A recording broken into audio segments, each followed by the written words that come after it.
नमः ओम विष्णुपादाय कृष्णप्रेष्ठाय भूतले श्रीमते भक्तिवेदान्त स्वामिन्निति नामिने नमस्ते सारस्वते देवे गौरवाणी प्रचारिणे निर्विशेष शून्यवादी पाश्चात्य देशतारिणे.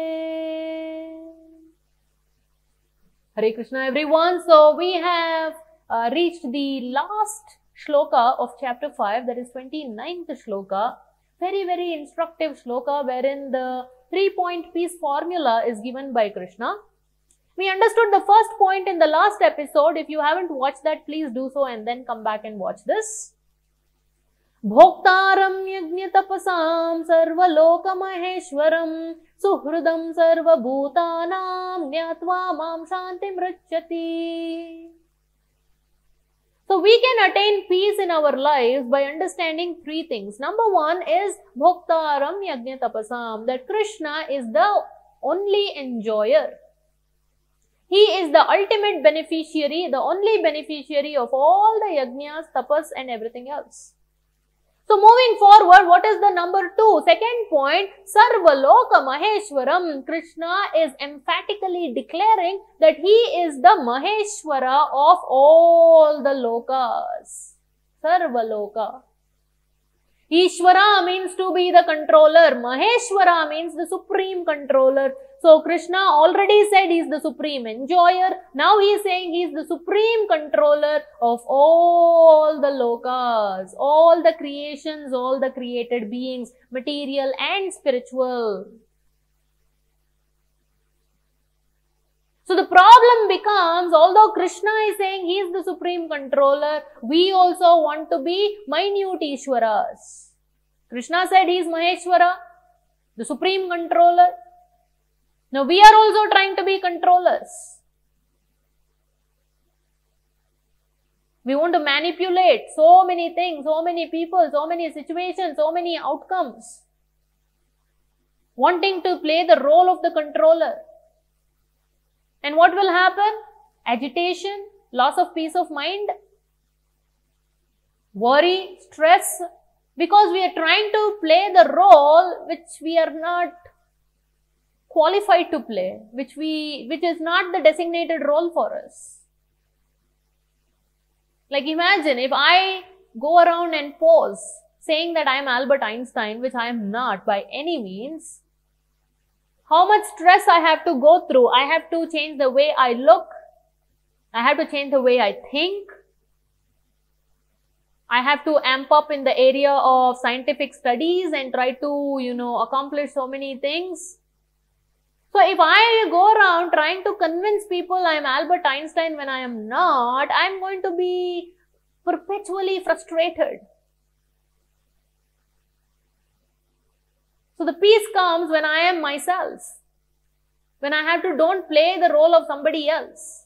So similarly, this jiva, this individual soul is the controlled, but he is now trying to pretend and show off that he is the controller. This is cause of frustration. That's why Krishna is saying you can't be peaceful if you try to play the role which is not befitting for you. And actually many a times I myself am on this journey of continued realization. It's so much peaceful. Somebody cheats you. Think of the shloka that Krishna says, Yutam chalayatam asmi. Krishna is telling he is the best of the cheaters. So leave it to Krishna. He will cheat the people who are cheating you in a way that they don't even realize that Krishna is cheating them. But instead, if you get involved in all this karmic bondage, it is so much yin and yang and entanglement. Ultimately, you don't want to deal with these people. You don't want to deal with these situations. Your ultimate goal is fixed. You want to go to Krishna. So let Krishna be the controller. Not let. Krishna is the controller, whether you let or not let. My point here is let Krishna settle the scores. Why you have to play the role of the controller? There is so much peace that comes through that.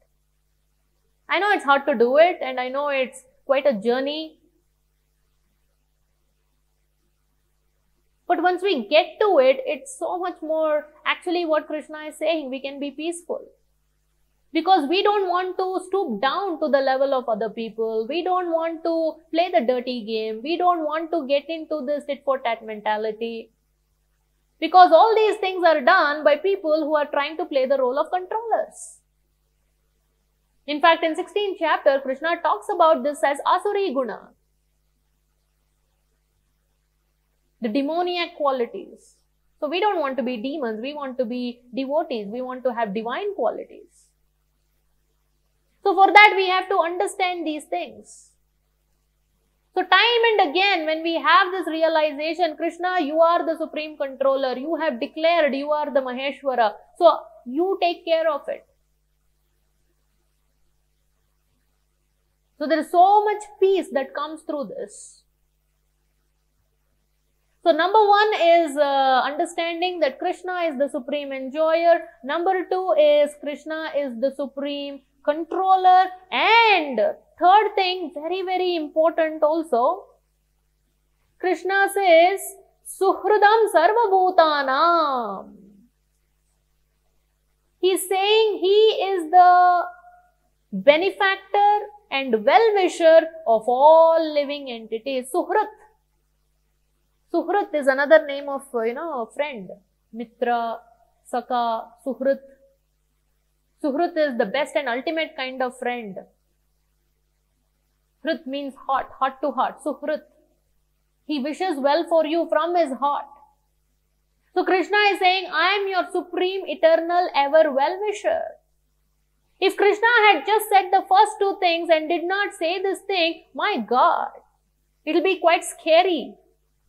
Imagine somebody who is the supreme enjoyer and the supreme controller. He is the all-powerful, he is the supreme proprietor. He can just smash you if you go against his will or if you don't live up to his injunctions or something like that. But thank God, Krishna added this third point and saying that, I am the supreme enjoyer, I am the supreme controller, I am the supreme proprietor, I am supreme everything, but I am also your supreme ever well-wisher.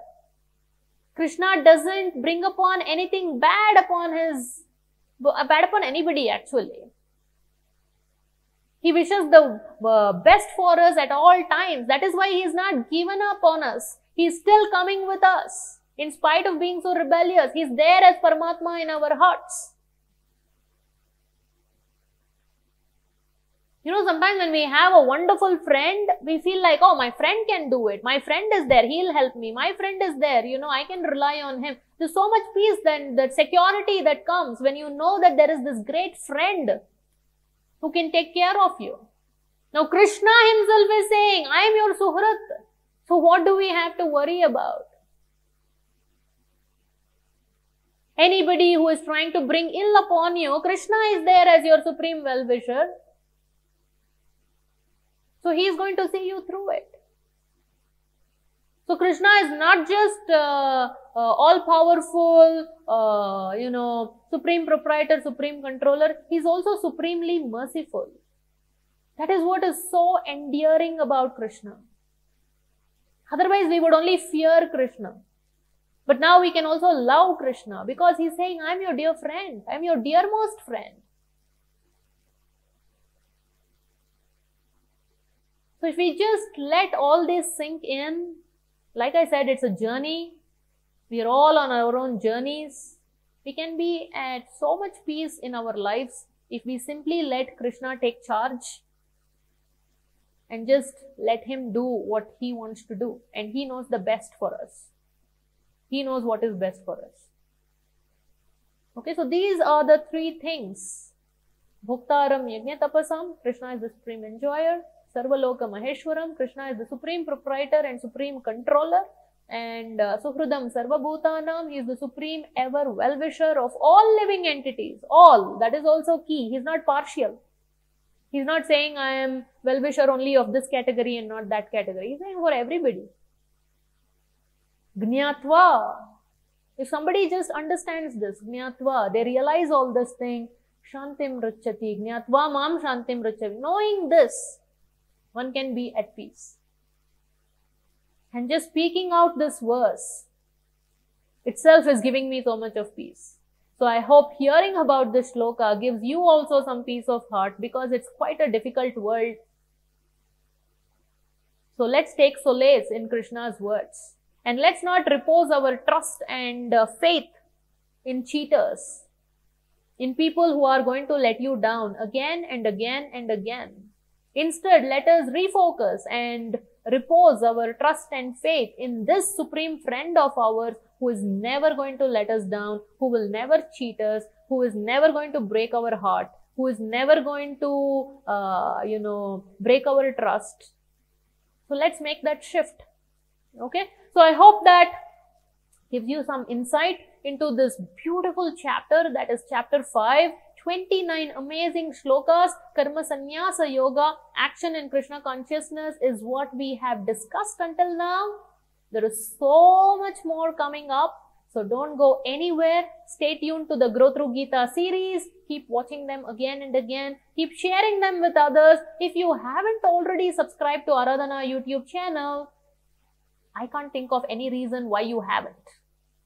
So please go ahead and subscribe right now. And if you're liking these videos, go ahead and hit that like button as well and share it with as many people as you can, so they can also glean from this wonderful wisdom shared by Krishna to Arjuna 5,000 years ago on the battlefield of Kurukshetra, which is as relevant now as it was then. And it will continue to be relevant going forward also.